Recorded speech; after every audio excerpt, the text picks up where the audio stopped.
Gisugda na sa City Government of Davao ang pagselebrar o paghinumdom sa National Bible Month sa bulan sa Enero 2026 pinaagi sa mainiton nga pagpangumusta ngadto sa tanang Kristohanong komunidad uban ang temang karong tuigang nga God's Word brings life kon nagpasabot nga love, integrity, faith and engagement to our hearts and to our homes.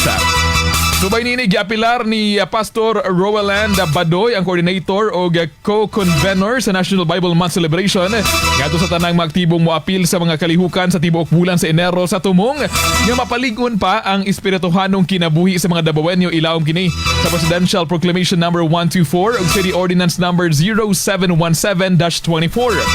Gani suportado sab kini ni Acting City Mayor Sebastian Basay Duterte kinsa na pahinumdom pinagi sa iyang mensahe nga ang pulong sa Dios sa buhi og makahimo og kausaban sa kinabuhi sa matag magtotoo. Di lang basahon kun dili isabton, i-practice og ipaambit sa uban. Ipatiug na sab sa lokal nga pangamahanan na pinaagi sa pagselebrar sa National Bible Month, mapaligon pa ang gugma ug mapalauman pa ang panahiusa sa mga Davaoenyo pinaagi sa pagtahod sa nakaraiyang pagtuo ingon man kultura.